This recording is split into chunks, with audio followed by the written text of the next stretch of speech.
সবচেয়ে কঠিন সিদ্ধান্ত লাইফে এরকম কি এসছে যে? সবচেয়ে কঠিন না, অনেক কঠিন সিদ্ধান্তই তো নিতে হয়। তবে ওই যে বললাম, কর্পোরেট লাইফ ছেড়ে যখন এন্টারটেইনমেন্ট ইন্ডাস্ট্রিতে আসবো তখন আসলে খুব ডিফিকাল্ট সময় গিয়েছে, কারণ খুব ভালো চাকরি ছিল, প্যারেন্টস আর হ্যাপি, কিন্তু এই সেট লাইফ। সিদ্ধান্তটা কি হঠাৎ, মানে না, যেটা কেন? হয়েছিল তখন গান করতাম, কিন্তু সোলো অ্যালবামের কন্ট্রাক্ট আসলো। এখন অফিসে সকাল থেকে রাত পর্যন্ত থেকে আসলে সোলো অ্যালবামের রেকর্ডিং করা যাবে না। সেই যে ডিসিশনটা, আমার একটা সেট লাইফ আছে, আমি চাকরি ছেড়ে দিয়ে গান করব, যে দেশে আসলে গানের সাকসেস রেট অনেক কম। কিছু মনে করো না যদি এটা এরকম হতো যে না, একটা কোম্পানির সাথে আমার 10 বছরের চুক্তি হচ্ছে, হ্যাঁ, the decision was is one album, আর ওই অ্যালবাম ফ্লপ করলে আই এম নোওয়্যার।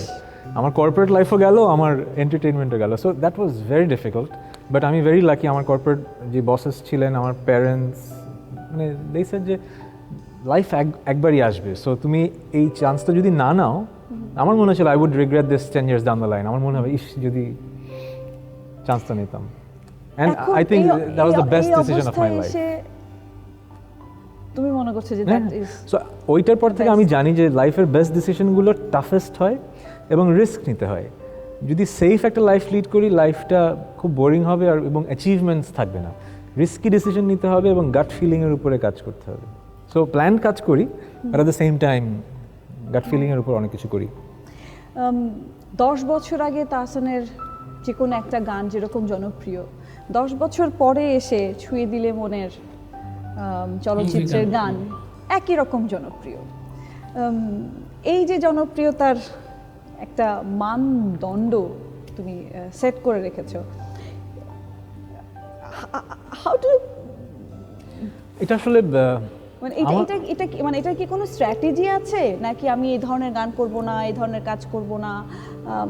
কারণ আমরা যারা দেখি তোমাকে, সেটা হচ্ছে যে তোমার কাজের মান নিয়ে কেউ কিন্তু কখনো কোনো প্রশ্ন করতে পারবে না। না, যেটা হয় কি, আমি সবচেয়ে বড় ব্যাপার হচ্ছে তাহসান ভাইয়ের সব গানের অ্যালবামের সব গানের সব লিরিক কিন্তু অনেক রিচ, বিশেষ করে লিরিক অনেক কাব্য থাকে, অনেক কবিতা। আমার তাহসান ভাই গান শুনে মনে হয় অনেক কবিতা পড়তে পড়তে আমি আসলে লিরিক্সটা আসলে গান শুনছি আসলে আমি এরকম। অনেকে করে কি গান লিখে ছন্দ মিলে দেয় 2টা লাইনের, তাহসান ভাই অনেক গানে এমন থাকে ছন্দ মিলে না, কিন্তু অসাধারণ একটা গান থাকে। Thank you. আসলে গান লেখার ইন্সপিরেশনটা অনেক জায়গায়, আমি অনেকদিন বলি না, অনেক জায়গা থেকে এসছে। কিন্তু আমার কাজিন ছিলেন ইমন ভাই, উনি এখন বেঁচে নেই। আমাদের ব্ল্যাক ব্যান্ডের অনেকগুলো গান ওনার লেখা ছিল। সো ওনার কাছ থেকে আসলে ছিটে ফোটা যা পেয়েছি তা দিয়ে হয়তো অনেক দিন গান লিখেছি। এখন অবশ্য গান লেখার আগে একটু পড়াশোনা করতে হয়, কারণ নতুন শব্দ প্রয়োজন, নতুন কনসেপ্ট প্রয়োজন, না হলে একই জিনিস হয়তো বারবার চলে আসে। সো এই রিস্কটা থাকে। আর জনপ্রিয়তার যে ব্যাপারটা,